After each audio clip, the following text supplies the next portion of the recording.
Poštovani potpredsjedniče Hrvatskog sabora gospodine Reiner, poštovana gospođo Kristina Zadro Omrčen, kolege vladajući, kolegice i kolege iz oporbe. Ja ću vam danas opet govoriti o onoj temi koja je meni jako važna, koja mi je na srcu, zato jer sam ja sam bio učitelj 16 godina, razrednih 16 godina, 4 godine u školskom odboru i sindikalni povjerenik svojih učitelja u predivnoj Sušačkoj hrvatskoj gimnaziji. Ovim putem pozdravljam ravnateljicu Dinu Linić i sve svoje kolege i kolegice. Što se tiče reforme koju ministar Fuchs najavljuje, a onda ne odlazi u Split, znači čovjek najavi reformu, u Splitu stručni skup, čekaju ga ravnatelji i čovjek se ne pojavi, nego pošalje drugoga. To su vam ti svi naši lideri koji su jaki kad su okruženi sa svojim ljudima, a onda kad negdje treba doći ispred i objasniti što ti uvodiš, onda su malo manji. Jaki su i kad preko svojih medija šire spinove i ostalo, onda su isto jaki. Ali mi da ih se bojimo, kako bi rekao, sadio bi papriku negdje i bavio bi se nekim drugim biznisom, a ne ovdje bio u ovoj areni i borio se za svoj narod, za ljude koji su mene poslali ovdje u hrvatski parlament.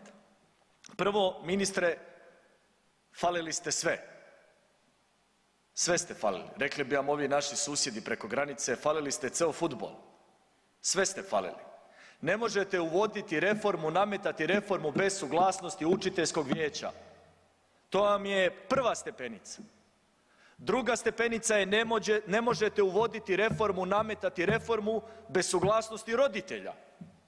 Dakle, nakon što ti struka, tvoji učitelji koji su u bazi kažu može, onda pitaš roditelje, jeste li vi suglasni da vaše dijete koje je 2 godine bilo u lockdownu zatvoreno, da sad u jednom našem eksperimentalnom programu na 4 godine držimo 9 sati u školi.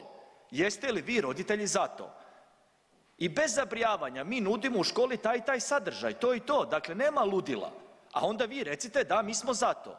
Ako podržite, onda možemo ići u to. Ne smijemo zaboraviti ni radnike, radničko vijeće. Ko pita naše čistačice, tete koje rade u školama kuhinju, ko pita jeste li vi za to da budete u školi cijeli dan? Ministar to ne radi, zato jer nikad nije bio učitelj, nije radio kao učitelj, nema veze s učiteljima, on je postavljen tu dakle odozgora i zato čovjek pojma nema šta radi i kako treba provoditi reformu. Nama treba prvo građevinska reforma u obrazovnom sustavu. Građevinska reforma, to je prva reforma. Znate li zašto? Pa moja osnovna škola Trsat postoji više od 200 godina. Znači možete li zamisliti da neka škola postoji više od 200 godina, nema sportsku dvoranu, nema vlastitu dvoranu, više od 200 godina, a ona spada među više od 120 škola osnovnih u RH koje nemaju nikakve osnovne uvjete za rad.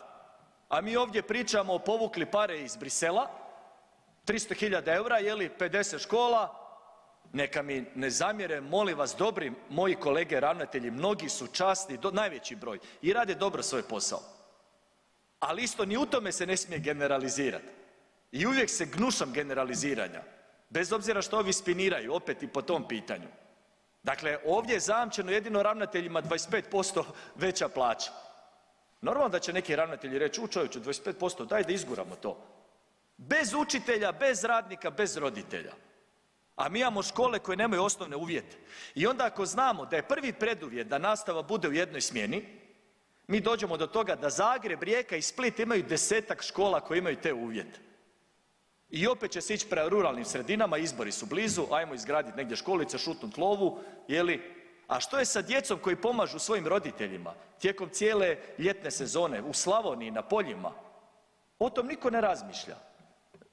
Ministar Fuchs da je učitelj, on bi znao da je 5 sati nastave s djecom, a ostalo treba biti ostali rad maksimalno koliko ti možeš kvalitetno raditi nastavu s klincima. On je dakle čardak, on je pogubljen, ni na nebu ni na zemlji. A zašto? Zato jer mi ni danas ne znamo koja je ekipa radila ovu reformu. Znate da mi nemamo imenom i prezimenom ljude koji su radili ovu reformu. I zato ja još jednom pozivam s ovog mjesta, sjednite sa sindikatima, pustite se spiniranja i medija, pustite se nekih igrica, sjednite sa sindikatima, sjednite s učiteljima, razgovarajte sa strukom, s ljudima koji su u bazi, s roditeljima i onda svi oni koji to žele neka uđu u tu famoznu vašu novu reformu.